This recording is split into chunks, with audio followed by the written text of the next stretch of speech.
Hello friends, स्वागत है आप सभी का आपके अपने channel UP triple S C Adda में। ये क्लास स्पेशली कंप्यूटर प्रोफिशिएंसी का है, यानी कि इसमें कंप्यूटर की मैं सारे के सारे जो टॉपिक्स हैं उसको कवर करूंगा, बहुत अच्छे से, बहुत ही डीप में कवर करूंगा। और 8 से 10 क्लास में ये क्लास कंप्लीट हो जाएगी। फ्री ऑफ कॉस्ट है, यानी कि आपको इसके लिए कोई पेड यानी कि पैसे चुकाने की जरूरत नहीं है। मेरी जो वीडियोज है कंप्यूटर की मेरे चैनल पे पड़े हुए हैं, ढेर सारे वीडियोज पड़े हुए हैं, बहुत से यानी कि हजारों लोग हमारे इस वीडियोज को देखने के बाद ट्रिपल सी का एग्जाम क्वालिफाई किए हैं।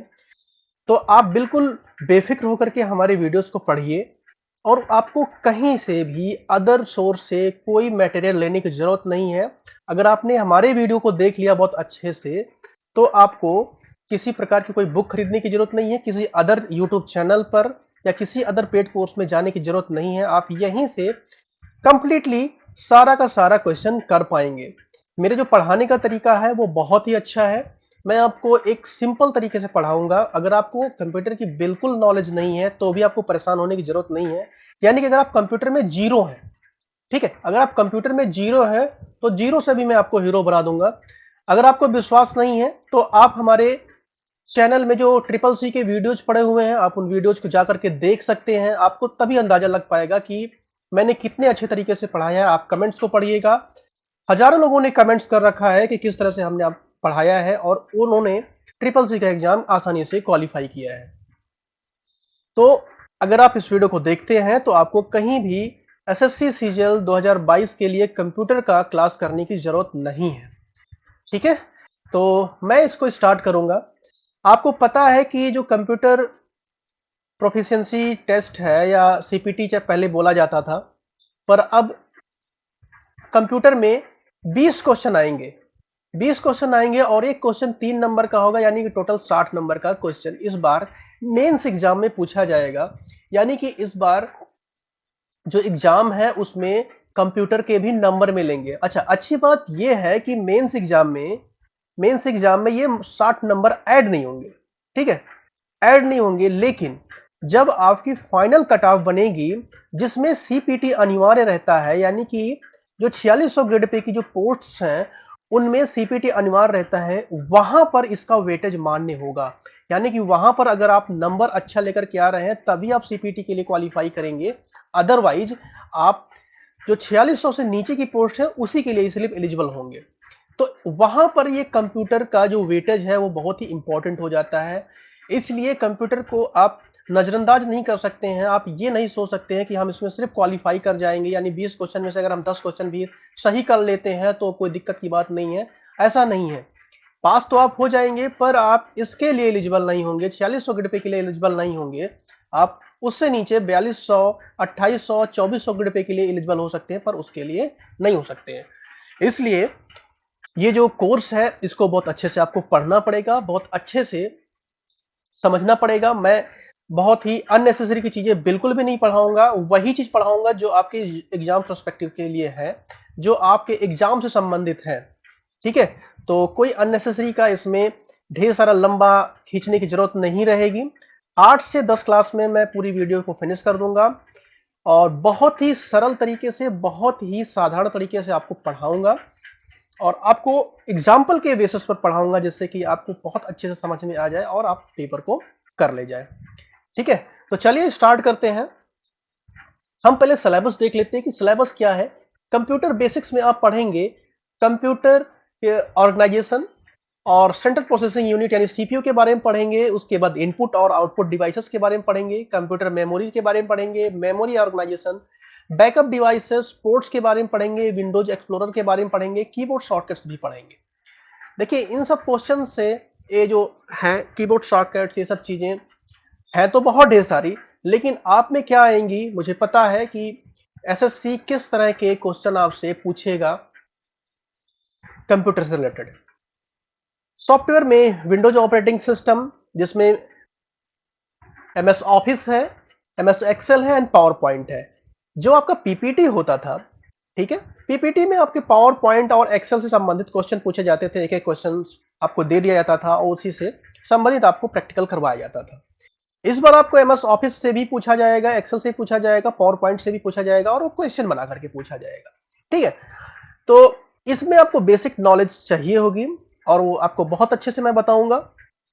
उसके बाद working with internet and emails, जिसमें आप वेब ब्राउजिंग के बारे में पढ़ेंगे, सर्चिंग के बारे में पढ़ेंगे, डाउनलोडिंग अपलोडिंग क्या होता है, managing and email accounts, E banking क्या होती है, इन सब के बारे में आप अच्छे से पढ़ेंगे। नेक्स्ट चीज क्या है, basic networking and cyber security. ये भी जानना आपको जरूरी है क्योंकि आप किसी भी ऑफिस में काम करने के लिए जाते हैं। आज के टाइम में जहां आप डिजिटाइजेशन आप देख रहे हैं, वहां पर कंप्यूटर एक अहम रोल निभाता है। अगर आपको ये बेसिक नॉलेज नहीं है कंप्यूटर की, तो किसी भी ऑफिस में आप काम करने में थोड़ा सा आपको असहजता महसूस होगी, थोड़ा सा आप अनकंफर्टेबल फील करेंगे। तो नेटवर्क डिवाइसेस के बारे में पढ़ेंगे, प्रोटोकॉल्स के बारे में पढ़ेंगे, network and information security threats like hacking के बारे में पढ़ेंगे, वायरस के बारे में पढ़ेंगे, वॉर्म्स के बारे में पढ़ेंगे, ट्रोजन्स के बारे में पढ़ेंगे। और उसके कुछ प्रिवेंटिव मेजर्स होते हैं कि क्या क्या हम प्रिवेंटिव मेजर्स लें जिससे कि हमको ये जो अटैक्स हैं या जो ये जो साइबर सिक्योरिटी थ्रेट्स हैं, इससे हम बच के रह सके। ठीक है, तो इन सभी चीजों के बारे में हम बहुत ही अच्छे से, बहुत ही डीप में पढ़ेंगे और बहुत ही आसान तरीके से। मैं ये वर्ड जो बार बार यूज कर रहा हूं, सिंपल या आसान तरीका, ठीक है, इसलिए मैं बोल रहा हूं क्योंकि बहुत सारे बच्चे ऐसे होते हैं जिनको कंप्यूटर के बारे में नॉलेज बहुत अच्छी नहीं होती है या बहुत ही हल्का फुल्का उनको आता है या नहीं भी आता है। तो उनको परेशान होने की जरूरत नहीं है। मैं सभी को एक साथ लेकर के, जिनको अच्छे से एडवांस में आती है उनके लिए बेनिफिट होगा कि वो वीडियो को एक ही बार देखेंगे और समझ में आ जाएगा। जिनको नहीं आता है या कम आता है वो 2 बार देखेंगे, उनको समझ में आ जाएगा। और जिनको बिल्कुल भी नहीं आता है वो 3 से 4 बार मेरे वीडियोस को देखेंगे, उसके बाद आपको पूरी तरह से समझ में आ जाएगा, आपको कहीं अदर रिसोर्सेज की जरूरत नहीं पड़ेगी। ठीक है, तो चलिए मैं इस वीडियो को स्टार्ट करता हूं। सबसे पहले मैं आपको यह बताना चाहूंगा कि अगर आप मेरे इस वीडियो को यानी कि कंप्यूटर के इस क्लास को रेगुलर चाहते हैं तो आप हमारे चैनल को सब्सक्राइब करेंगे और इस वीडियो को अपने दोस्तों में शेयर करेंगे। सभी अपने जो फ्रेंड्स हैं उनको ये बताएंगे कि ये क्लासेस कंप्लीटली फ्री हैं और बहुत अच्छे ढंग से पढ़ाई जा रही हैं, जिसको पढ़ने के बाद में कहीं अदर किसी भी यूट्यूब चैनल पर जो पेड कोर्सेस होते हैं, जो आपको पैसे के लालच दे करके या पैसे बनाने के चक्कर में आपको यूट्यूब के पेड कोर्सेस देंगे, आपको वहां जाने की जरूरत नहीं है। आप यहीं पर पढ़ेंगे और आपको कहीं भी पढ़ने की जरूरत नहीं है। आसानी से आप पूरे जो कंप्यूटर प्रोफिशिएंसी का जो टेस्ट है या उसका जो सिलेबस है उसको पूरा कर पाएंगे। चलिए तो हम स्टार्ट करते हैं। इस क्लास को स्टार्ट करते हैं हम सबसे पहले एक इंपॉर्टेंट चीज से। जो सबसे पहला चीज है वो है, एक है डेटा। ठीक है, अभी आपको समझ में नहीं आएगा तो परेशान होने की जरूरत नहीं है, क्योंकि शुरुआत से ही आप लोगों को ये मत सोचिए कि हमको समझ में क्यों नहीं आ रहा है। ठीक है, आपने डेटा नाम सुना होगा। डेटा क्या है, डेटा किसे कहते हैं? ठीक है, एक है डेटा और दूसरा है इंफॉर्मेशन।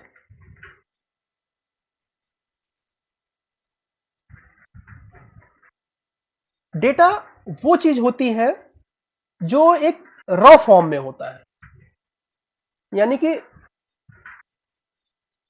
रफ डेटा कह सकते हैं आप उसको। जैसे मैं आपको एग्जांपल देता हूं, हमने लिख दिया 1 2 3। अब ये क्या है? 1 2 3 कुछ भी हो सकता है। अगर हम कहें 1 2 3 क्या हो सकता है, ये रूम नंबर भी हो सकता है ना, ये रोल नंबर भी हो सकता है, ये कोई सिक्योरिटी पासवर्ड भी हो सकता है। देखिए ये डिफाइंड नहीं है, मतलब आप समझ रहे हैं, ये डिफाइंड नहीं है कि ये 1 2 3 है क्या, ये डिफाइंड नहीं है।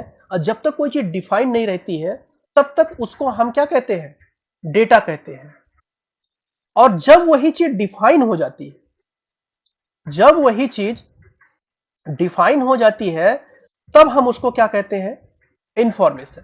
यानी कि अगर हमने क्या कह दिया, रोल नंबर 1 2 3, तो अब ये क्या हो गया, इंफॉर्मेशन हो गई। किस तरह की इंफॉर्मेशन हो गई? क्योंकि ये जो नंबर हमें बता रहा है वो क्या बता रहा है, रोल नंबर। ठीक है, तो अगर कोई पूछे आपसे डेफिनेशन, डेटा में और इंफॉर्मेशन में क्या अंतर है, तो आप ये बताएंगे डेटा एक रॉ फॉर्म होता है और इंफॉर्मेशन क्या होता है, प्रोसेस्ड डाटा होता है। तो अगर हम सिंपल लैंग्वेज में बोले, सिंपल लैंग्वेज में अगर हम बोले डेटा क्या है, इसे आप कहेंगे अनप्रोसेस्ड डेटा। ठीक है, और इंफॉर्मेशन को क्या बोलेंगे, इसको प्रोसेस्ड डेटा कहते हैं। ठीक है, तो आपको इसमें इन दोनों में कोई कंफ्यूजन नहीं होगी। चलिए अब हम अगली चीज पे चलते हैं। जब हम कंप्यूटर को पढ़ते हैं, जब हम किसी टॉपिक को पढ़ते हैं या कंप्यूटर को पढ़ते हैं, तो हमें ये जानना जरूरी होता है कि हम उस चीज को क्यों पढ़ रहे हैं, हमारा ऑब्जेक्टिव क्या पढ़ने का। ठीक है, ऑब्जेक्टिव क्या है पढ़ने का, उसकी क्या क्या विशेषताएं हो सकती हैं, है ना, और वो किस तरह से उसका एक्सपेंशन हुआ, कोई भी चीज होती है। तो कंप्यूटर अगर है तो आखिर हम कंप्यूटर को क्यों पढ़ते हैं, है ना, उसकी क्या विशेषताएं हैं, उसकी क्या कैरेक्टरिस्टिक्स हैं। ठीक है, उसकी क्या कैरेक्टरिस्टिक्स है। तो कंप्यूटर में कुछ इंपॉर्टेंट कैरेक्टरिस्टिक्स है जो डेफिनेट है। सबसे पहली चीज आता है वो है स्पीड,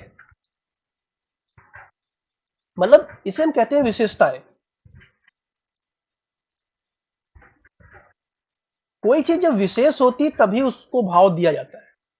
तो कंप्यूटर कुछ विशेष है, उसमें कुछ विशेषताएं हैं, इसीलिए कंप्यूटर इतना हुआ बना हुआ है। ठीक है, पहली चीज है स्पीड, दूसरी चीज है इसकी एक्यूरेसी। इसको चाहे तो आप नोट कर सकते हैं। तीसरी चीज है डिलीजेंस, डिलीजेंस।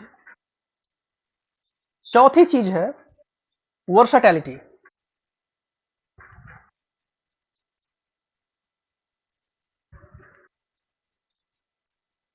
पांचवी चीज है स्टोरेज कैपेसिटी।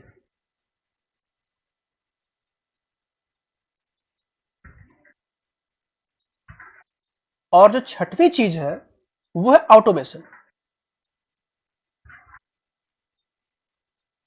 ठीक है, कंप्यूटर की इन 6 तरह की विशेषताएं हैं जिनकी वजह से कंप्यूटर इतना आगे बढ़ गया है। स्पीड से मैटर यह करता है कि कंप्यूटर की जो कैलकुलेशन की क्षमता है या कैलकुलेशन करने की या सोचने की क्षमता है या कार्य करने की जो क्षमता है वो बहुत ही ज्यादा है, बहुत ही ज्यादा है। यानी कि हजारों लाखों करोड़ों गणनाएं पलक झपकते ही ये कर सकता है। ठीक है, तो इसीलिए हम कंप्यूटर को यूज करते हैं। आज के जमाने में कंप्यूटर या कोई इलेक्ट्रॉनिक डिवाइस कोई क्यों यूज करता है कि वो काम को आसान बना देता है, आसानी से काम फटाफट हो जाता है, जिसकी वजह से क्या होता है कि हम उस मशीन को यूज करते हैं। तो जो भी मशीन है वो एक तरह की कंप्यूटर ही है। अभी हम जब कंप्यूटर के प्रकार आपको पढ़ाएंगे वहां से आपको पता चलेगा कि कंप्यूटर का मतलब सिर्फ एक डेस्कटॉप या लैपटॉप नहीं होता। कोई भी इलेक्ट्रॉनिक डिवाइस अपने आप में एक तरह का कंप्यूटर है। ठीक है, तो ये हो गई स्पीड आपकी। जो दूसरी चीज हो गई एक्यूरेसी। कंप्यूटर, एक बात आप ध्यान रख लीजिए कि कंप्यूटर कभी भी गलती नहीं करता है। कंप्यूटर कभी भी गलती नहीं करता है। अब आप कहेंगे कि नहीं, अक्सर हो जाती हैं, कभी कभी कोई फॉल्ट आ जाता है सिस्टम में या कुछ भी हो जाता है, कैलकुलेशन रॉन्ग बताने लगता है या कोई पीडीएफ फाइल में जो भी कुछ चीजें होती हैं गलत बताने लगती हैं। तो वो सारे के सारे कहीं ना कहीं ह्यूमन इरर होते हैं, वो सारे के सारे कहीं ना कहीं ह्यूमन इरर होते हैं। ह्यूमन एरर मतलब इंसान ने ही कहीं ना कोई फॉल्ट किया रहता है, जिसकी वजह से जो फाइल है या डॉक्यूमेंट है या सिस्टम है कहीं ना कहीं वो गलत काम कर रहा है या सही काम नहीं कर पा रहा है। कंप्यूटर अपने आप में मतलब उसको जो काम दिया जाएगा वही काम करेगा। अब आप ऐसा नहीं कि कंप्यूटर को आपने ये बोल दिया कि 2+2 जोड़ना है तो वो 2+2 जोड़ेगा नहीं, गुणा कर देगा, ऐसा हो ही नहीं सकता। आपने अगर 2+2 लिखा है तो उसको ऐड ही करेगा, उसको डिवाइड या मल्टीप्लाई नहीं करेगा। ठीक है, तो कंप्यूटर में जो विशेषता है, बहुत बड़ी विशेषता है कि वो 100% एक्यूरेसी के साथ काम करता है। ठीक है, वो कभी भी कोई गलती नहीं करता है। ठीक है, नेक्स्ट चीज है डिलीजेंसी। डिलीजेंसी एसएससी की तैयारी करने वाले स्टूडेंट्स के पास होनी चाहिए, बहुत ही डिलीजेंस होना चाहिए जो एस्पायरेंट्स हैं कंप्यूटर की तरह। यानी कि अगर आप तैयारी कर रहे हैं तो आपको बिना थके हारे एकदम अपनी तैयारी में तत्पर रहना चाहिए। ठीक है, कभी ये नहीं सोचो कि चलो आज आराम कर लेते हैं, कल पढ़ेंगे, आज बहुत थक गया हूं, आज ये है आज वो है, प्लान को हमेशा पोस्टपोन कर रहे हैं। तो कंप्यूटर कभी भी ऐसा नहीं करता है, पूरी डिलीजेंसी के साथ काम करता है, कभी भी यह फील नहीं करता है कि वो थका हुआ है या फिर उसका काम करने का मन नहीं है, ऐसा कुछ नहीं है। आप जब भी सिस्टम खोलिए, काम करना स्टार्ट कर दिए, कंप्यूटर कभी मना नहीं करेगा, कुछ भी नहीं चिल्लाएगा। गर्म हो सकता है, हीट हो सकता है, कंप्यूटर हीट हो सकता है, हीट करने की वजह से सर्किट्स में प्रॉब्लम्स आ सकती हैं, जिसकी वजह से वो स्लो स्पीड हो सकता है, कुछ कर सकता है। लेकिन अगर वो प्रॉपर है, अब देखिए उसमें मैंने क्या बताया, वो ह्यूमन एरर की वजह होगा। ह्यूमन एरर क्या है कि उसका प्रॉपर रख रखाव ना होने की वजह से वो सही कार्य नहीं कर पाएगा। ठीक है, तो वहां पर कंप्यूटर की गलती नहीं है, कंप्यूटर की जो एक जो गाइडलाइंस है, मतलब उसके अकॉर्डिंग भाई हीट को जितना सहन कर पाएगा 45 डिग्री 55 डिग्री के बीच में, अगर हीट ज्यादा हो रही है उसके मदरबोर्ड पे, तो वो जो सर्किट में जो पावर का फ्लक्चुएशन की वजह से वो सही से कार्य नहीं कर पाएगा। अगर सब कुछ सही रहता है तो कंप्यूटर 100% एक्यूरेसी के साथ अपनी फुल स्पीड में बिना थके पूरा काम करेगा। ठीक है, अगली चीज है वो है वर्सेटिलिटी। कंप्यूटर कंप्लीटली वर्सेटाइल होता है, यानी कि अगर कंप्यूटर को हमने एक काम दे दिया डाउनलोड करने का, एक मूवी है वो डाउनलोड हो रही है, ठीक है, अब हम ये चाहते हैं कि हम उस पर एक मूवी भी लगा दें, मूवी भी देखते रहें, तो उधर डाउनलोड भी होता रहेगा, इधर आप मूवी भी देखते रहेंगे, यानी पिक्चर भी देखते रहेंगे। कहने का मतलब यह है कि कंप्यूटर इतना वर्सटाइल होता है कि आप उसमें एक समय में एक से ज्यादा काम कर पाएंगे। ठीक है, बहुत सारे आप उसमें काम एक ही साथ कर सकते हैं। ठीक है, नेक्स्ट चीज है स्टोरेज कैपेसिटी। स्टोरेज कैपेसिटी का मतलब यह होता है कि उसके अंदर इतनी कैपेसिटी होती है कि आपके डेटा को स्टोर कर सकता है। मान लीजिए आपके ढेर सारे एसएससी के पीडीएफ फाइल्स होंगे, मैथ्स के होंगे, इंग्लिश के होंगे, रीजनिंग के होंगे, जीएस के होंगे, वो सारे आपने फाइल्स को फोल्डर बना करके, आप छोटे छोटे फोल्डर्स बना करके उसमें आप सेव कर लेते हैं। अगर उसकी जो स्पेस है 512 जीबी का है, तो आप उसमें 512 जीबी कंप्लीटली आप आराम से उसमें डेटा सेव कर सकते हैं। अगर आपके पास कैपेसिटी कम पड़ रही है और चाहते हैं तो उसमें हम और भी ऐड कर सकते हैं, एक्सटर्नल मेमोरी डिवाइस के थ्रू आप उसमें और ज्यादा डेटा, और ज्यादा जो है फाइल्स को सेव कर सकते हैं, और सारी मूवीज को सेव कर सकते हैं। ठीक है, अगली चीज है ऑटोमेशन। अगली चीज है ऑटोमेशन, यह समझना आपके लिए बहुत इंपॉर्टेंट है। कभी कभी होता है कि हम एक आदमी को इंस्ट्रक्शन देते हैं कि भाई ये काम कर दो, मतलब ये है कि हम सुबह उठना है, और हम डेली 6 बजे का अलार्म लगाते हैं। ठीक है, 6 बजे का अलार्म लगाते हैं, तो हम डिपेंड किस पर हो गए, मोबाइल पर डिपेंड हो गए, उसके अलार्म पे डिपेंड हो गए कि जब ये 6 बजेगा तो खुद ही हमको जगाना स्टार्ट कर देगा, खुद ही अलार्म बजना स्टार्ट हो जाएगा और हम जाग जाएंगे। और उसमें ऐसा सिस्टम होता है कि आपने एक बार अलार्म लगा दिया तो आपने सेट कर दिया कि भाई देखो मंडे को बजना है, ट्यूसडे को बजना है, यानी कि सोमवार से लेकर के शनिवार तक बजना है, संडे को मत बजना, संडे को हमें सोना है देर, तो संडे को नहीं बजेगा। बाकी हर दिनों में वो 6 बजे सुबह बजना स्टार्ट कर देगी। मतलब एक बार आपने सेट कर दिया तो दोबारा आपको उसे सेट करने की जरूरत नहीं है। इसी को कहते हैं ऑटोमेशन। यानी कि अगर आपने सिस्टम को एक बार एक चीज बता दी कि आपको ये चीज करनी है बार बार, या इस इंटरवल पर ये चीज करनी है, तो वो चीज उस समय पर वो होनी स्टार्ट हो जाएगी। यानी कि ये बोल दिया कि भाई ये काम आज करना है और फिर यही काम दोबारा से कल भी करना है, यही काम दोबारा से परसों भी करना है। तो बार बार आपको इंस्ट्रक्शन देने की जरूरत नहीं पड़ेगी। एक बार आपने बता दिया कि भाई हर हफ्ते 3 बार करना है, या हर हफ्ते प्रतिदिन 9 बजे ये काम स्टार्ट करना है, तो अगर सिस्टम चल रहा है तो आपको बिना कहे वो एक्टिवेट हो जाएगा वो चीज, और वो काम होना स्टार्ट हो जाएगा। इसी को कहते हैं हम ऑटोमेशन। ठीक है, तो मुझे लगता है कि ये जो कंप्यूटर की विशेषताएं हैं आप समझ गए होंगे। अगर आपको कोई चीज समझ में नहीं आता है तो आप हमें कमेंट बॉक्स में बता सकते हैं, जिसका मैं अगले वीडियो में सॉल्यूशन दे दूंगा। ठीक है, लेकिन उसके लिए हम ये चाहेंगे कि ज्यादा से ज्यादा लोग इस वीडियो को देखें, ज्यादा से ज्यादा लोगों की प्रॉब्लम्स को हम समझ पाएंगे तो उसी हिसाब से उनका सॉल्यूशन भी दे पाएंगे। तो अगर मैं आपको ये क्लासेस दे रहा हूं तो आपका भी दायित्व तो बनता है कि आप इस वीडियो को ज्यादा से ज्यादा लोगों में शेयर करें, ज्यादा से ज्यादा लोगों को इस चीज की जानकारी हो कि ये क्लास अच्छे से पढ़ाई जा रही है और इसको पढ़ के आप कंप्यूटर में अच्छा स्कोर कर सकते हैं। चलिए अगली चीज हम पढ़ते हैं।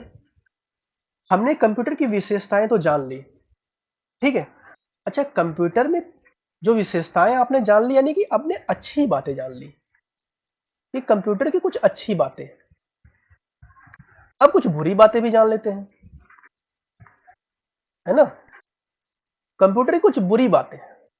पहली जो चीज है वो है कि इसके अंदर कोई फीलिंग नहीं है। यानी कि बिल्कुल संवेदनहीन है, इसके अंदर कोई फीलिंग टाइप की चीज नहीं है कि इसका दिल जाग गया कि भाई ये काम तो अच्छा नहीं है, हम कोई फाइल डाउनलोड कर रहे हैं, यार नहीं यार ये फाइल डाउनलोड मत करो, अच्छी चीज नहीं है, हम डिस्टर्ब हो जाएंगे।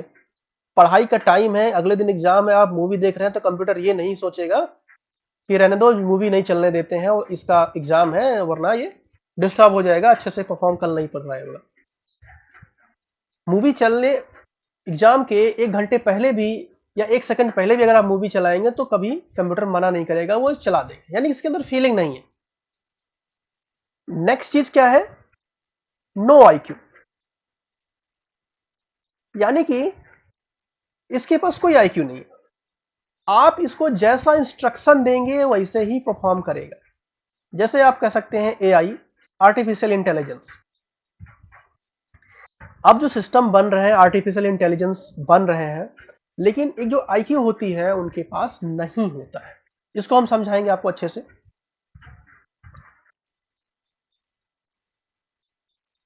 फीलिंग तो आपने समझ गए होगा कि फीलिंग क्या होती है। कंप्यूटर में खुद से सोचने समझने की क्षमता नहीं होती है कि क्या सही है क्या गलत है। यानी कि ये सही और गलत का अंदाजा नहीं लगा पाता है। यह सही और गलत का अंदाजा नहीं लगा पाता। अब आप बोलोगे कि नहीं ऐसा होता है, कंप्यूटर पता कर लेता है कि क्या सही है क्या गलत है। आप ट्रैफिक का एग्जांपल लेंगे कि जिसने भी ट्रैफिक ब्रेक किया तुरंत उसकी फोटो खींच जाती है। तो भाई उस कंप्यूटर को उस तरह से प्रोग्रामिंग किया गया है कि जब रेड सिग्नल होगा तो इस लाइन से कोई भी मूवमेंट नहीं होगा, अगर कोई मूवमेंट होती है तो तुरंत फोटो क्लिक करो। ऐसा उसमें प्रोग्राम किया गया है कि कैमरा तुरंत उसकी फोटो क्लिक कर लेगा।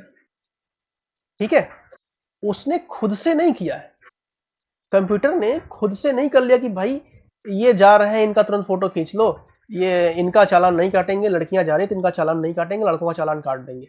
ऐसा नहीं है। सिस्टम प्रोग्राम किया गया है कि रेड लाइट है और अगर कोई उस रेड लाइट में अगर कोई क्रॉस कर रहा है, कोई व्हीकल का मूवमेंट हो रहा है तो तुरंत उसकी फोटो क्लिक कर लिया जाए।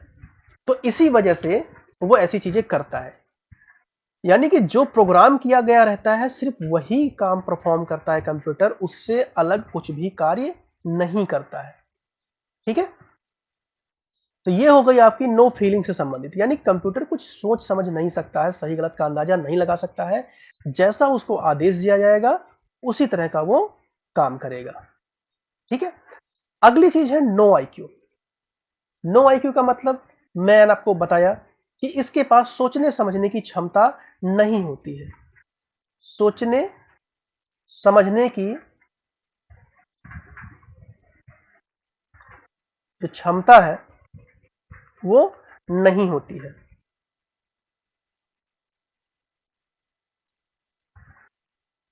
ठीक है, देखिए कुछ जो कंप्यूटर होते हैं, जैसे आपने सुना होगा कि हॉस्पिटल्स में अब रोबोट्स आते हैं। ठीक है, वो क्या काम करते हैं? कुछ लोग ऑपरेशन करते हैं, इस ऑपरेशन करने के लिए बनाए गए होते हैं। कहीं कहीं भी आप रेस्टोरेंट में देखे होंगे कि कुछ रोबोट होते हैं जो सर्व करते हैं। ठीक है, जो डिशेस होते हैं वो सर्व करते हैं। तो जो रोबोट होते हैं, अगर जो रेस्टोरेंट में रोबोट है अगर उसको ऑपरेशन करने के लिए हॉस्पिटल में रखा जाए तो क्या वो ऑपरेशन कर पाएगा? बिल्कुल नहीं, वो ऑपरेशन नहीं कर पाएगा। एक जो रोबोट है वो हॉस्पिटल में ऑपरेशन करता है, अगर उसको रेस्टोरेंट में रखा जाए डिश को सर्व करने के लिए, क्या वो सर्व कर पाएगा? नहीं कर पाएगा। क्यों नहीं कर पाएगा? क्योंकि जो रेस्टोरेंट वाला रोबोट है वो रेस्टोरेंट में सर्विस देने के लिए ही डिजाइन किया गया है, यानी उसी काम के लिए ही बनाया गया है, उससे अदर काम नहीं कराया जा सकता है। उसी प्रकार जो हॉस्पिटल में रोबोट है जिस काम के लिए बनाया गया है, यानी कि जो पेशेंट्स होते हैं समय समय पर उनको मेडिसिन प्रोवाइड करने के लिए या ऑपरेशन परफॉर्म करने के लिए जिस काम के लिए वो रोबोट बनाया गया है वही काम वो कर सकता है, उससे अलग कोई काम नहीं कर सकता है। तो अगर आप ये कहें कि रोबोट तो ऑपरेशन भी कर लेता है, इतना टिपिकल काम भी कर लेता है, इसका मतलब उसके पास बढ़िया दिमाग है, तो ऐसा नहीं है। वह वही ऑपरेशन कर पाएगा, वही चीज कर पाएगा जिसके लिए वो डिजाइन किया गया है, यानी जिसके लिए उसको बताया गया है या सिखाया गया है, सिर्फ वही चीज कर सकता है, उससे हटके कोई काम नहीं कर सकता है। एक सिंपल सी बात मैं बताऊं कि अगर रोबोट को यह सिखा दिया गया, अगर रोबोट को यह सिखा दिया गया कि 2+2 4 बताना है आपको, ठीक, तो आप कितना भी उसके साथ मशक्कत कर लीजिए वो 2+2 4 ही बताएगा। अगर ये बोल दिया गया कि आपको 2+2 5 बताना है, अगर आपको ये बता दिया गया कि 2+2 = 5 बताना है, तो रोबोट आपको 2+2 5 ही बताएगा। क्यों? क्योंकि यही काम करने के लिए उसको डिजाइन किया गया है। ठीक है, तो ये होती है कंप्यूटर की लिमिटेशंस। Limitations of computer. क्या लिमिटेशंस है? पहला जो लिमिटेशन हमने आपको बताया कि नो फीलिंग्स, फीलिंग्स नहीं होती इसके अंदर। दूसरी चीज बताया नो आईक्यू, ठीक है, कोई इंटेलिजेंस पावर इसके अंदर नहीं होती। तो ये दो चीजें हैं। ठीक है, चलिए आपने ये चीजें जान ली। इतना चीज जानने के बाद अब हम जानेंगे कि कंप्यूटर होता क्या है। ये तो सबसे इंपॉर्टेंट बात हो गई कि आप जिसको पढ़ रहे हैं उसके बारे में ही नहीं जानते कंप्यूटर क्या होता है। आज के जमाने के हिसाब से पढ़ें अगर हम, तो कंप्यूटर क्या है? इलेक्ट्रॉनिक डिवाइस है। क्या है ये? इलेक्ट्रॉनिक डिवाइस है। लेकिन अगर हम बहुत पहले अगर चले जाएं, आपने अबेकस का नाम सुना होगा। वो क्या कहता है? उसको फर्स्ट कंप्यूटर कहते थे, पहला कंप्यूटर कहते थे। लेकिन ये इलेक्ट्रॉनिक तो नहीं था ना। तो ये काम क्या करता था? ये कैलकुलेशन परफॉर्म करता था। ठीक है, इसका काम क्या होता था? कैलकुलेशन परफॉर्म करना। आज भी इसका यूज होता है कैलकुलेशन परफॉर्म करने के लिए। तो अगर हम पुराने कंप्यूटर्स को मान के अगर कंप्यूटर की परिभाषा करें, तो हम ये कह पाएंगे कि जितनी भी डिवाइसेस कैलकुलेशन परफॉर्म करती हैं उन्हें हम कंप्यूटर कहते हैं। जितनी भी डिवाइसेस कैलकुलेशन परफॉर्म करती हैं उनको हम कंप्यूटर कहते हैं। अब चाहे वो अबेकस हो, ये इलेक्ट्रॉनिक नहीं है, और चाहे इलेक्ट्रॉनिक डिवाइसेस हो, आज के ज़माने में मोबाइल हो गया, लैपटॉप हो गया, है ना, मेन फ्रेम कंप्यूटर हो गया, मिनी कंप्यूटर हो गया, पीडीए हो गया, सुपर कंप्यूटर हो गया, ये सब क्या करते हैं? कैलकुलेशन ही तो परफॉर्म करते हैं, कैलकुलेशन ही तो करते हैं। अब कैलकुलेशन वो किसी भी तरीके से का हो सकता है, ठीक है। तो अगर हम नए जमाने के हिसाब से देखें तो electronic devices which takes input, अगर हम नए जमाने की बात करें तो all those electronic devices which takes input, क्या लेते हैं? इनपुट, इनपुट डिवाइसेस की मदद से। इसको हम आपको समझाते हैं अच्छे तरीके से। देखिए ये कंप्यूटर है, ठीक है, और ये है सीपीयू, और ये आपका हो गया कीबोर्ड,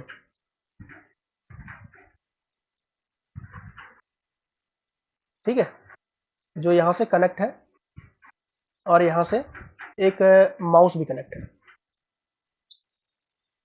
इसको क्या कहते हैं? Input device. अभी इन सारी चीजों को हम बहुत डिटेल में समझाएंगे, परेशान मत होइएगा। ये भी क्या है? आपका इनपुट डिवाइस। इसको हम कहते हैं आउटपुट डिवाइस, ठीक है। और इसको, इसी में हमारा स्टोरेज भी रहता है। स्टोरेज क्या कहते हैं? इसमें डाटा स्टोर होता है, स्टोरेज डिवाइस, ठीक है। देखिए जो इलेक्ट्रॉनिक कंप्यूटर है, जो इलेक्ट्रॉनिक कंप्यूटर है, अगर हम उसकी परिभाषा देते हैं तो उसका ये परिभाषा हो जाएगा, all those electronic device takes input from input device से। यानी कि सभी इलेक्ट्रॉनिक डिवाइस सबसे पहले इनपुट डिवाइस से इनपुट लेते हैं। यानी कि अगर आपको 2+2, मैं वही एग्जांपल ले रहा हूं, 2+2=4 अगर लिखना है तो सबसे पहले क्या करोगे? 2+2 लिखोगे कहां से? सबसे पहले माउस का यूज करेंगे और आप कैलकुलेटर खोलेंगे। क्या खोलेंगे? कैलकुलेटर, ठीक है। आपने कैलकुलेटर खोला तो माउस क्या है? इनपुट डिवाइस है, इसकी मदद से आपने कैलकुलेटर खोला। कीबोर्ड की मदद से आपने 2+2 लिखा, और जैसे ही आपने 2+2 लिखा, इंटर दबाया, तो तुरंत एक सिग्नल पहुंचेगा सीपीयू में। सीपीयू क्या करेगा? वो तुरंत ये पता करेगा कि भाई ये किस तरह का काम है, तो पता चलेगा कि अर्थमेटिकल काम है, यानी कि गणितीय काम है, गणित वाला काम है। तो तुरंत वो एएलयू जिसे कहते हैं, अर्थमेटिक एंड लॉजिक यूनिट, उसमें जा करके तुरंत पता करेगा कि भाई 2+2 का कितना आएगा आंसर, तो 4 आएगा।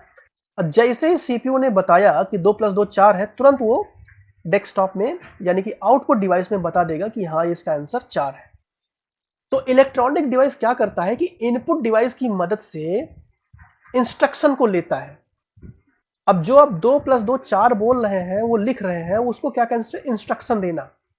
कंप्यूटर में कोई भी आप डेटा अगर इनपुट डिवाइस की मदद से डालते हैं तो उसको क्या कहते हैं? इंस्ट्रक्शन देना। तो जैसे ही आपने उसको इंस्ट्रक्शन दिया कि 2+2 जोड़ो, तो वो तुरंत सिस्टम में गया और सीपीयू के अंदर उसने प्रोसेसिंग किया, और प्रोसेसिंग करने के बाद तुरंत उसने आउटपुट दे दिया, ठीक है। तो इसकी परिभाषा क्या हो सकती है कि all those electronic computers take input from input devices, and after processing in central processing unit it gives output on the output devices, ठीक है। उसी को क्या कहते हैं? हम इलेक्ट्रॉनिक कंप्यूटर कहते हैं। all those devices which perform calculation are known as computer। ये भी एक डिफिनेशन है, यानी कि वो सभी डिवाइस जो कैलकुलेशन परफॉर्म करते हैं उन्हें हम कंप्यूटर कहते हैं, ठीक है। चलिए अब हम पढ़ेंगे कंप्यूटर के कुछ हिस्ट्री के बारे में। कंप्यूटर का कुछ इतिहास रहा है कि कंप्यूटर की शुरुआत कहां से हुई। जैसा कि मैंने आपको पहले बताया था कि जो सबसे पहला कंप्यूटर था वो था अबेकस।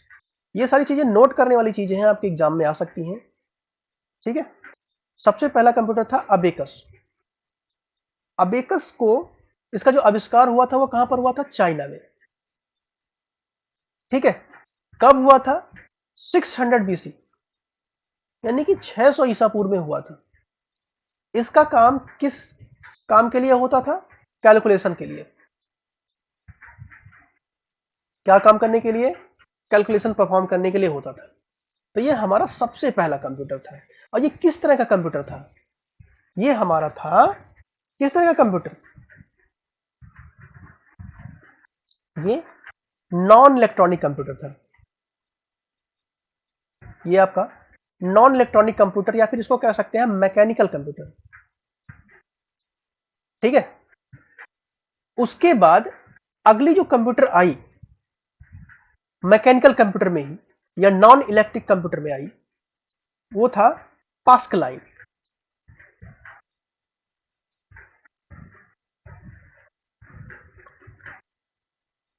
इसकी जो आविष्कारक हैं या जिसने इसको बनाया, उनका नाम था ब्लेज पास्कल।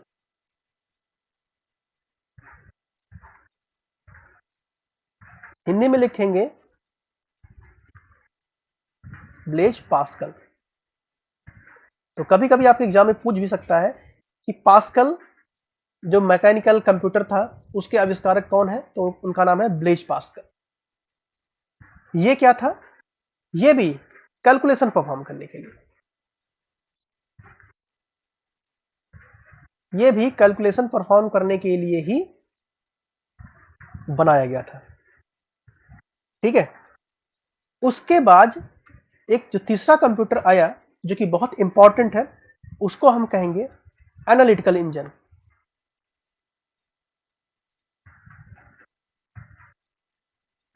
Analytical engine. तो जो एनालिटिकल इंजन था उसको बनाया था चार्ल्स बेबेज ने।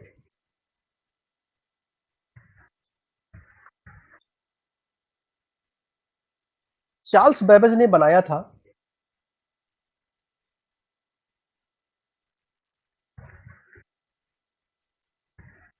चार्ल्स बेबेज ने बनाया था और इन्हीं को फादर ऑफ कंप्यूटर भी कहते हैं।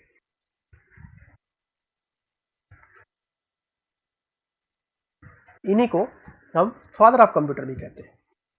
तो चार्ल्स बेबेज ने जो कंप्यूटर बनाया वो था एनालिटिकल कंप्यूटर। और एनालिटिकल कंप्यूटर बनाने के बाद चार्ल्स बेबेज को फादर ऑफ कंप्यूटर कहा गया। क्यों इन्हें फादर ऑफ कंप्यूटर कहा गया? और चार्ल्स बेबेज ने जो कंप्यूटर बनाया था एनालिटिकल इंजन, उसमें क्या खास बात थी जिसकी वजह से चार्ल्स बेबेज इतने पॉपुलर हो गए?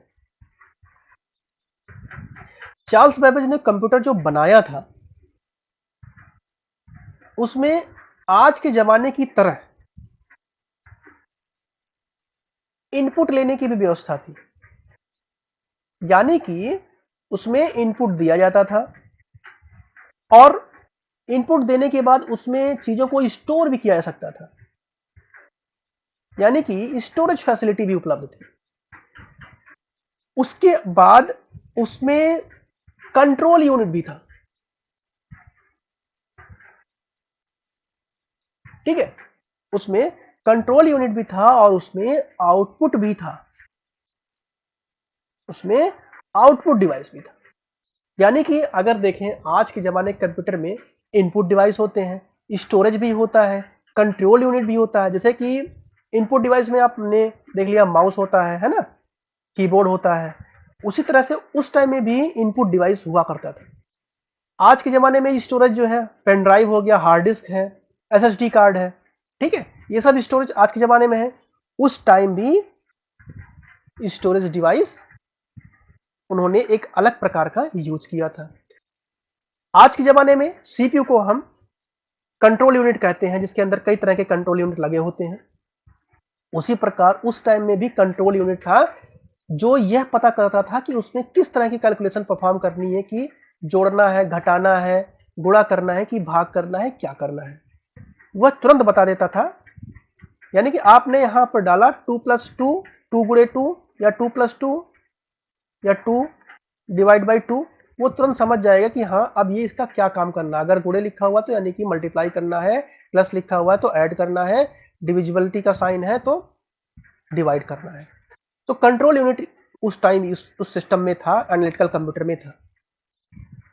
उसके बाद आउटपुट डिवाइस, यानी कि वो आउटपुट भी दिखाता था, यानी कि जो रिजल्ट आया उसको एक आउटपुट भी देता था, दिखाता था कि हाँ इसका इतना रिजल्ट आया है। ठीक है, तो इसी वजह से ये एनालिटिकल जो इंजन है वो काफी इंपॉर्टेंट था और चार्ल्स बेबेज ने इन्हें बनाया था, जिसकी वजह से उन्हें फादर ऑफ कंप्यूटर भी कहते हैं। ठीक है, जैसे जैसे समय बढ़ता गया, अच्छा मैं इन चीजों के बारे में बता देता हूं कि जो एनालिटिकल इंजन था, जो एनालिटिकल इंजन था वो चार्ल्स बेबेज ने बनाया था।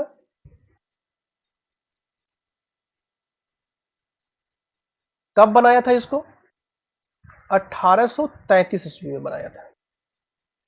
ठीक है, ये किस तरह का कंप्यूटर था? मैकेनिकल कंप्यूटर था।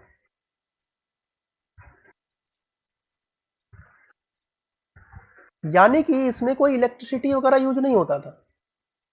ठीक है, ये मैकेनिकल टाइप का कंप्यूटर था, इसमें सेटिंग की गई थी कि अपने आप ये कैलकुलेशन परफॉर्म कर ले। इन सभी चीजों के बाद जैसे जैसे समय आगे बढ़ता गया उसी प्रकार से कंप्यूटर में एडवांसमेंट आया, और जो सबसे पहला डिजिटल कंप्यूटर बना, ठीक है, जो सबसे पहला डिजिटल कंप्यूटर बना उसका नाम था एनियक। एनियक का फुल फॉर्म लिख लीजिए, आपके एग्जाम में पूछा जा सकता है। Electronic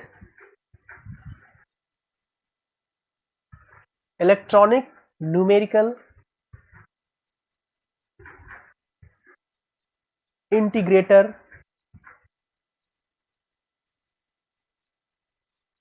and calculator.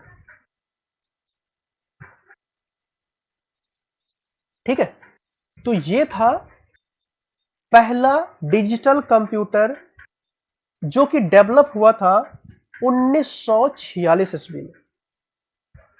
ठीक है, ये डिजिटल कंप्यूटर था और इसमें यूज हुआ था वैक्यूम ट्यूब्स।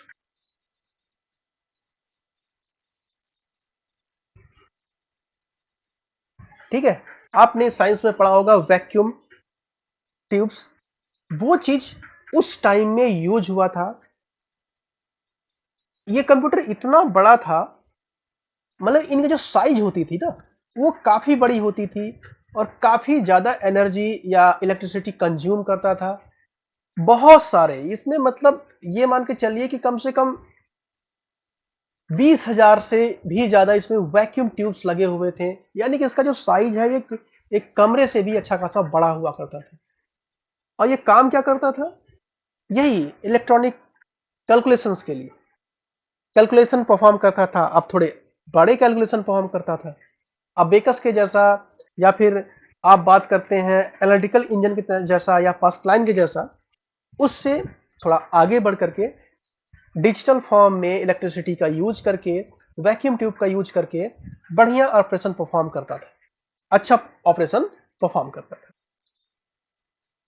ठीक है, उसके बाद जो अगला सिस्टम आया, जो अगला कंप्यूटर आया, जो इलेक्ट्रॉनिक कंप्यूटर था अगला, उसका नाम था इडसैक।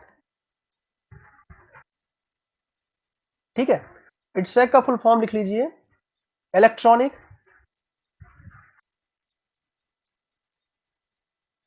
Delay storage automatic calculator. ठीक है, इसको कब बनाया गया? 1949 ईस्वी में। ठीक है, इसमें भी वैक्यूम ट्यूब का यूज किया गया था। तो ये हो गया एनिएक, ये हो गया एडसैक, अभी और भी हैं। तो इनमें पूछेगा क्या एग्जाम में, अगर मैक्सिमम कुछ आपसे पूछ लिया तो ये पूछ लेगा इसका फुल फॉर्म क्या है, तो आप फटाक से बता देंगे electronic numerical integrator and calculator. उससे ज्यादा अगर कुछ पूछ लिया तो पूछ लेगा कि ये इसमें किस चीजों का प्रयोग हुआ था, तो वैक्यूम ट्यूब का प्रयोग हुआ था।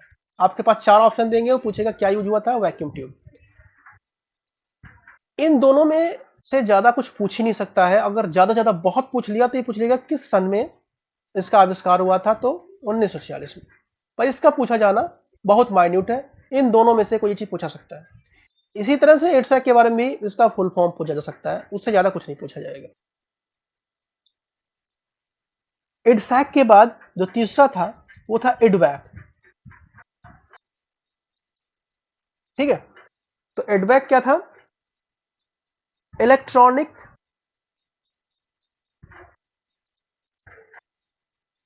डिस्क्रीट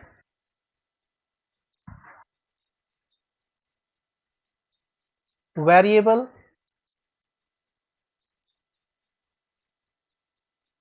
ऑटोमेटिक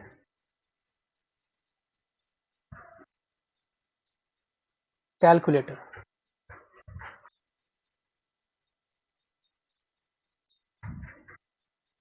ठीक है, और जो चौथा था वो था यूनिवैक।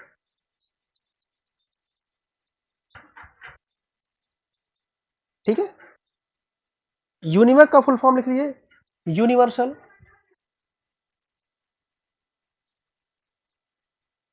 Automatic computer.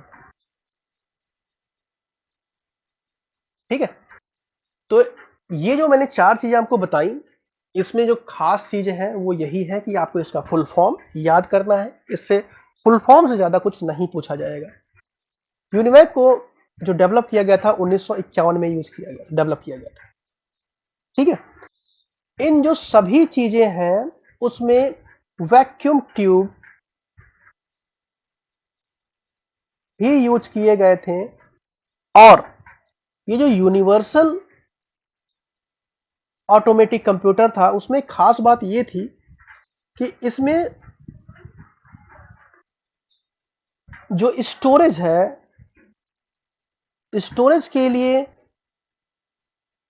जो चीजें यूज की गई थी वो थी जो मैग्नेटिक टेप होती है, मैग्नेटिक टेप का इस्तेमाल किया गया था।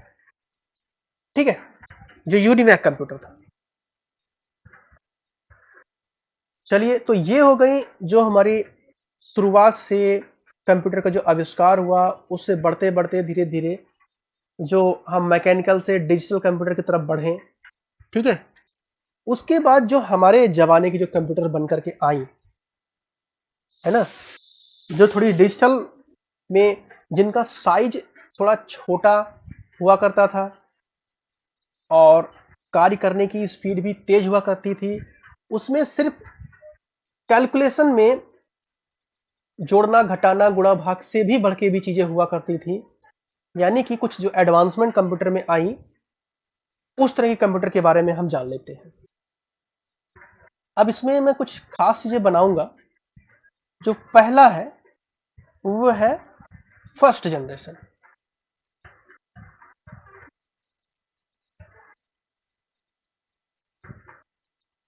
तो अभी तक जो मैं आपको पढ़ा रहा था वो सिर्फ पहले जनरेशन की कंप्यूटर थी। कौन कौन सी कंप्यूटर थी, जैसे डिजिटल में हम देखें एनियक, एनियक कंप्यूटर था। दूसरा क्या था, एडवैक था। तीसरा क्या था, यूनिवैक था। ठीक है, ये सब कौन से थे, फर्स्ट जनरेशन के कंप्यूटर थे। इसमें क्या चीज यूज होता था, वैक्यूम ट्यूब। इसमें क्या होता था, वैक्यूम ट्यूब। इसमें स्टोरेज के लिए क्या हम प्रयोग करते थे, मैग्नेटिक टेप। मैग्नेटिक टेप का यूज होता था या मैग्नेटिक ड्रम का यूज होता था। ठीक है, इसमें जो लैंग्वेज हुआ करती थी, मतलब सोचने काम करने की जो लैंग्वेज, देखो कोई भी काम करने के लिए एक लैंग्वेज की जरूरत पड़ती है, ठीक है। तो ये मशीनी भाषा को समझता था, मतलब दो को ये थोड़ी ना समझ पाएगा कि ये दो क्या है, तो उसको कोड किया गया था कि अगर हम ये चीज दबाते हैं इसका मतलब क्या हो जाएगा, दो हो जाएगा। तो उसी को हम क्या कहते हैं, मशीन लैंग्वेज। ये सिर्फ मशीन लैंग्वेज को ही समझ पाता था। इसकी खामियां क्या थी कि जो इसकी साइज थी ना वो बहुत बड़ी थी, ठीक है। साइज क्या थी, बहुत बड़ी थी, और ये ज्यादा एनर्जी कंज्यूम करता था, एनर्जी बहुत ही ज्यादा कंज्यूम करता था। ये पहले जनरेशन कंप्यूटर है।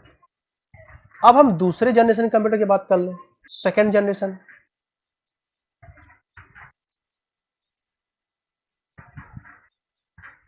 जो सेकेंड जनरेशन की कंप्यूटर थी उसमें कुछ कंप्यूटर के नाम मैं आपको बताता हूं। कंप्यूटर का नाम जानना इंपॉर्टेंट नहीं है। जैसे हम आईबीएम के कुछ कंप्यूटर्स थे, आईबीएम कंपनी ने बनाया था। आप मान के चलिए 7094 मान लीजिए, आईबीएम का एक कंप्यूटर था, ठीक है। यूनिमैक भी था, उसका एडवांस वर्जन, ठीक है। यूनिमैक का भी एडवांस वर्जन था। इसमें जो खास बात थी, उसमें वैक्यूम ट्यूब के स्थान पर,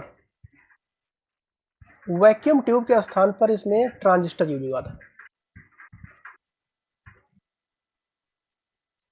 ट्रांजिस्टर यूज हुआ था। अब देखिए, एक मोटा मोटा एग्जांपल मान के चलिए कि जो एक ट्रांजिस्टर बनता था वो कम से कम 100 वैक्यूम ट्यूब का जगह लेता था। यानी कि अगर आप 100 वैक्यूम ट्यूब यूज कर रहे हैं तो वह एक ट्रांजिस्टर के बराबर माना जाता था। तो आप तुरंत समझ जाएंगे कि जहां पर ट्रांजिस्टर यूज हो रहा है, वैक्यूम ट्यूब नहीं यूज हो रहा है, तो जो उसका जो साइज होगा कंप्यूटर का, वो पहले जनरेशन कंप्यूटर के साइज से छोटा होगा, है ना। तो smaller than first generation computer, ठीक है। इसमें ट्रांजिस्टर यूज होता था। अब स्टोरेज के लिए क्या यूज होता था, स्टोरेज के लिए भी इन्होंने मैग्नेटिक के टेप का ही यूज किया, मैग्नेटिक टेप या ड्रम का यूज किया, ठीक है। इसमें जो लैंग्वेज होती थी वो किस तरह की लैंग्वेज यूज करते थे, असेंबली लैंग्वेज, असेंबली लैंग्वेज। अब देखिए, असेंबली लैंग्वेज का मतलब ये मत सोचिए कि किसी असेंबली में जो लैंग्वेज बोली जाती है पूरा डेकोरम मेंटेन होता है वही लैंग्वेज। इसका मतलब मैं आपको समझाता हूं। मशीन लैंग्वेज, मशीन लैंग्वेज में मान लीजिए ए लिखना है तो इसको हम लिखेंगे, मान लीजिए एक एग्जांपल दे रहा हूं कि उसमें ये था कि हम एक दबाएंगे, जीरो दबाएंगे, एक दबाएंगे, जीरो दबाएंगे, एक एक दबाएंगे, तब जाकर के क्या कहलाएगा, ए, ठीक। और असेंबली लैंग्वेज, असेंबली लैंग्वेज, इसमें जो लैंग्वेज होती है वो रेडीमेड होता था। यानी कि हमने एक जो जो कीबोर्ड बना रखा है ना, हमने यहां पर ए लिख दिया। अब इसके नीचे ये कोड पहले से ही है 101011। जैसे ही हमने ए को प्रेस किया तुरंत उसका एक्टिवेट हो गया, वो ए लिख के आ गया। आपको 101011 लिखने की जरूरत नहीं बनी, यानी कि इससे हमारा टाइम बच गया। हमको ए लिखने के लिए 101011 लिखने की जरूरत नहीं पड़ी, सीधे हमने ए प्रेस किया और तुरंत वो लिख के आ गया। तो असेंबली लैंग्वेज में ये चीजें होती थी। इसको आप कैसे समझेंगे, इसको समझने के लिए सिंपल, आप किसी शॉप में जाइए, है ना, तो वहां पर देखिए कुछ बस कंडक्टर को आप देख लीजिए, बस कंडक्टर को देख लीजिए आप, तो उसके पास जो टिकट काटने वाली जो मशीन होती है उसमें आप देखेंगे कुछ लिमिटेड कीज होती हैं, कुछ लिमिटेड कीज होती हैं और उसका इंस्ट्रक्शन सेट होता है कि ये दबाने से यही काम होगा, वो दबाने से वही काम होगा, है ना। जो कंप्यूटर का कीबोर्ड है वो अलग है, उसमें ए दबाने से ए लिख के तो आएगा ही, लेकिन आप गेम खेल रहे होंगे उसमें ए का मतलब कुछ और हो जाएगा। आप अपने हिसाब से उसको अरेंज कर पाएंगे, सेट कर पाएंगे जब चाहे तब। लेकिन असेंबली लैंग्वेज में ये होता था कि आपने एक जो पहले सेट कर दिया कि इसका मतलब यही होता है, तो उसका मतलब वो वही होएगा, ठीक है। तो ये डिफरेंस होता है असेंबली लैंग्वेज में और मशीन लैंग्वेज में, ठीक है।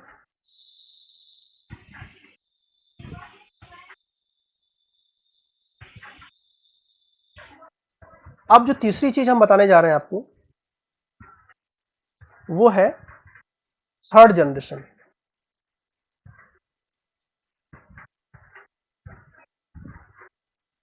जो थर्ड जनरेशन कंप्यूटर थी, वही चीज आपको मैंने बताया कि इसमें कंप्यूटर का नाम याद करने की जरूरत नहीं है। मेन चीज आपको सबसे ज्यादा इंपॉर्टेंट जो चीज है वो मैं आपको बता रहा हूं क्या है याद करने की। जो सबसे मेन है, पहले जनरेशन में क्या यूज होता था, वैक्यूम ट्यूब होता था। स्टोरेज के लिए क्या यूज करते थे, मैकेनिक टेप यूज करते थे। लैंग्वेज कैसी थी, मशीन लैंग्वेज थी। उसका साइज कैसा हुआ करता था, वेरी बिग। सेकेंड जनरेशन में क्या यूज करते थे हम, ट्रांजिस्टर यूज करते थे, ठीक है। लैंग्वेज कौन सा यूज होता था, असेंबली लैंग्वेज। यही सब क्वेश्चन पूछे जाएंगे आपसे, ये नहीं पूछा जाएगा। बहुत रेयरली पूछ लिया कि आपको एनईए क्या, इडवैक इडवैक इट्सैक क्या है, कौन से जनरेशन के कंप्यूटर है, ये पूछा जाएगा, ये ज्यादा इंपॉर्टेंट है, ठीक है। चलिए, तो जो थर्ड जनरेशन की कंप्यूटर थी, ठीक है, उसमें क्या यूज होता था, उसमें आईसी यूज होता था, जिसको हम कहते हैं इंटीग्रेटेड इंटीग्रेटेड चिप या सर्किट, ठीक है। तो इसमें इंटीग्रेटेड सर्किट यूज होते थे। अब ये जान लीजिए कि अगर 1000 या 100 वैक्यूम ट्यूब मिल करके एक ट्रांजिस्टर बन जाता था, उसी प्रकार 100 ट्रांजिस्टर या 1000 ट्रांजिस्टर अगर हम मिला दें तो एक आईसी बन जाती थी। और आईसी आपने देखी होगी, अपने आंखों से देखी होगी, जब आपने किसी कंप्यूटर को देखा होगा, उसमें आईसीज लगी होती है, कितनी छोटी छोटी होती हैं। सोच लीजिए कि उसको बनाने के लिए कितनी मेहनत करनी पड़ी है, कि पहले के जमाने में उसका एक 1000 गुना, अगर देख लीजिए 1000 गुना बड़ी चीज होती थी, या 1000 गुना चीजें होती थी, ट्रांजिस्टर यूज होते थे एक सर्किट बनाने के लिए, एक इंटीग्रेटेड सर्किट बनाने के लिए। और एक इंटीग्रेटेड सर्किट बनाने के लिए सैकड़ों वैक्यूम ट्यूब का इस्तेमाल होता था। तो इसी वजह से जो कंप्यूटर का जो साइज होता था पहले बहुत बड़ा होता था, धीरे धीरे साइज क्या हो गया, छोटा होता गया। इसमें जो सेव करने के लिए, यानी डेटा सेव करने के लिए हम जिस चीज का यूज करते थे वो था मैग्नेटिक कोर। मैग्नेटिक कोर का इस्तेमाल होता था, ठीक है। अब इसमें जो लैंग्वेज यूज होती थी वो किस तरह की लैंग्वेज होती थी, वो होती थी high level language. High level language, इसको हम बाद में आपको पढ़ाएंगे कि ये low level language, high level language, assembly language, machine language क्या होता है, अच्छे से पढ़ाएंगे, आपको समझ में आ जाएगा। अगर आपको यहां समझ में आता है तो और अच्छी बात है। और भी लैंग्वेज कौन थी, कोबोल, एक लैंग्वेज थी कोबोल, ठीक है।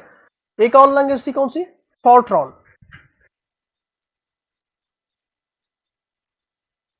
तो ये जो दो तीन लैंग्वेज थी, फॉर्ट्रॉन हो गई, कोबोल हो गई, वो स्पेशल पर्पस के लिए यूज होती थी, ठीक है।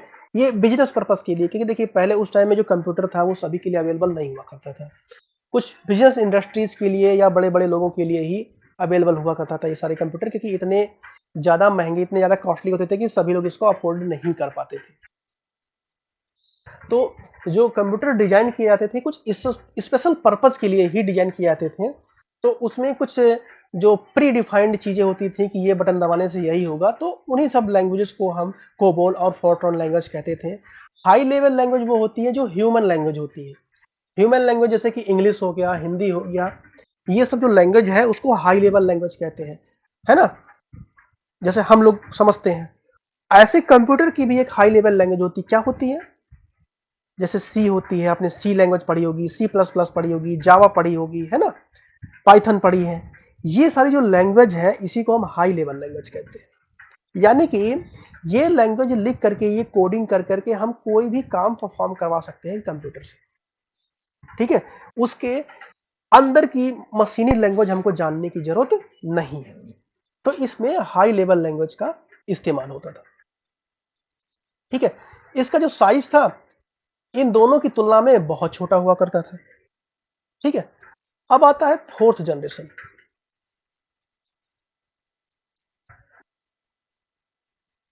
फोर्थ जनरेशन कंप्यूटर, जो फोर्थ जनरेशन कंप्यूटर था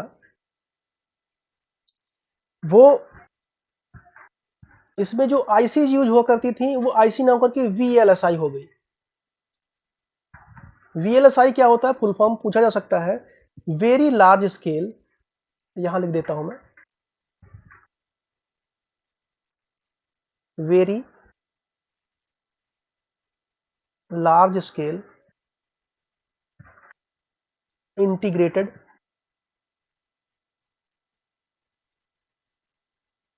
सर्किट, ठीक है। यानी कि एक पहले आईसी हुआ करती थी, अब सैकड़ों हजारों आईसी मिलकर के एलएसआई वीएलएसआई बनाते थे, यानी कि large scale integrated circuit, very large scale integrated circuits. यानी कि अब जो है कंप्यूटर का साइज और छोटा हो गया। इसमें जो स्टोरेज था उसके लिए हम सेमीकंडक्टर्स का यूज करते थे। सेमीकंडक्टर्स का यूज करते थे इसमें डेटा को सेव करने के लिए, ठीक है। अब इसके अंतर्गत हम हाई लेवल लैंग्वेज का यूज ना करके हम इसमें क्या करते थे, जो उस तरह की हाई लेवल लैंग्वेज थी जैसे कि हमने आपको बताया था कोबोल या फोर्ट्रॉन, तो अब इसमें इस तरह की हाई लेवल लैंग्वेज ना यूज करके जो आज के टाइम की जो हाई लेवल लैंग्वेज है वो यूज होता था, यानी कि सी, सी प्लस प्लस, जावा, ठीक है। ये सारी लैंग्वेज यूज होने लगी, ठीक है। और ये साइज में बहुत ही ज्यादा सस्ता होने लगा, साइज में बहुत ज्यादा छोटा होने लगा और सस्ते भी होने लगे, क्योंकि जो है और भी इंडस्ट्रीज आ गई जो ये सब चीजें बनाना स्टार्ट कर दी, जिसकी वजह से आम लोगों की पहुंच में भी ये सब चीजें आने लगी, ठीक है। उसके बाद जो फिफ्थ नंबर है वो है fifth generation. Fifth generation computer, जो फिफ्थ जनरेशन कंप्यूटर है यानी कि आज की जनरेशन का जो कंप्यूटर है उसमें हम जो चिप यूज करते हैं उसको हम कहते हैं यूएलएसआई, यानी कि ultra large scale integrated circuit, ठीक है। यूएलएसआई का फुल फॉर्म क्या होगा? Ultra large scale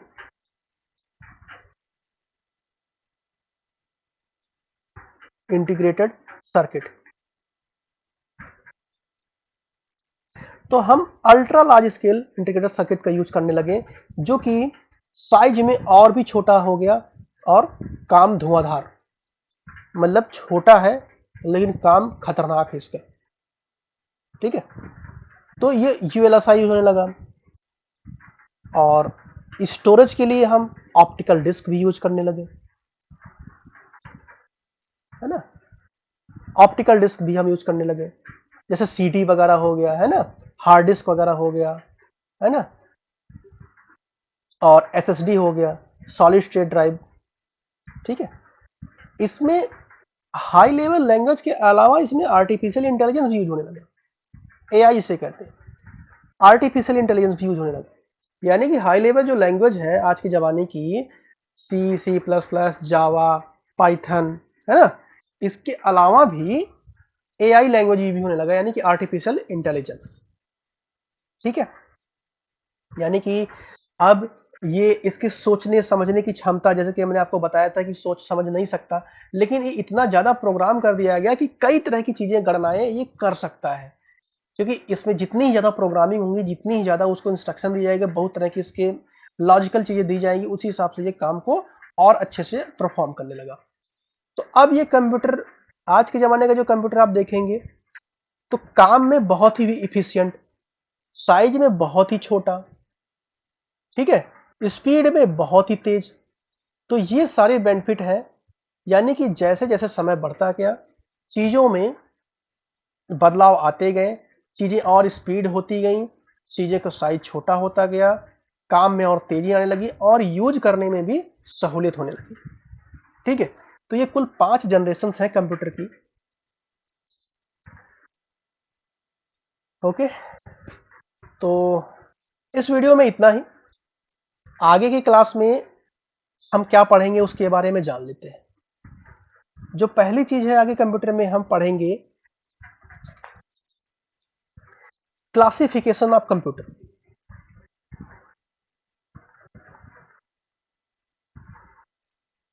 classification of computer.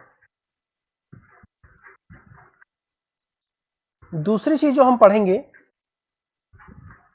वो है बेसिक एप्लीकेशंस ऑफ कंप्यूटर।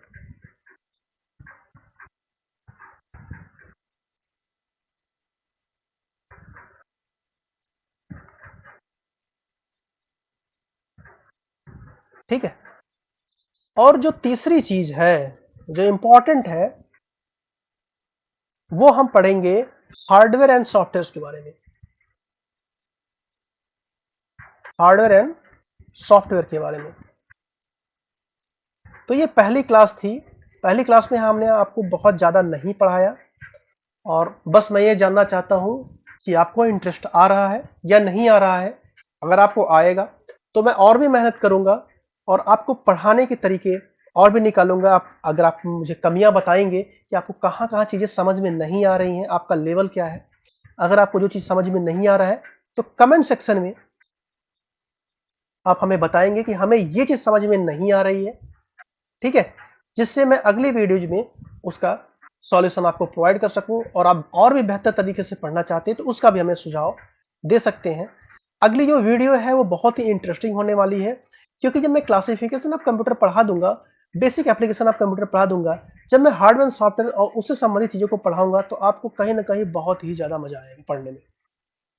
ठीक है, मैं कोशिश करूंगा थोड़ा सा पिक्चोरियल रिप्रेजेंटेशन करूंगा, यानी पिक्चर का यूज करूंगा, पिक्चर्स का यूज करके आपको पढ़ाऊंगा तो आपको और भी मजा आएगा पढ़ने में। ठीक है, तो अगर आपको ये वीडियो पसंद आता है तो अपने दोस्तों में इस वीडियो को जरूर शेयर करिएगा, जिससे कि सभी को इस वीडियो के बारे में पता चले और ज़्यादा से ज़्यादा लोगों को फ्री ऑफ कॉस्ट जो एजुकेशन है वो मिल सके। वीडियो देखने के लिए आपका बहुत बहुत धन्यवाद।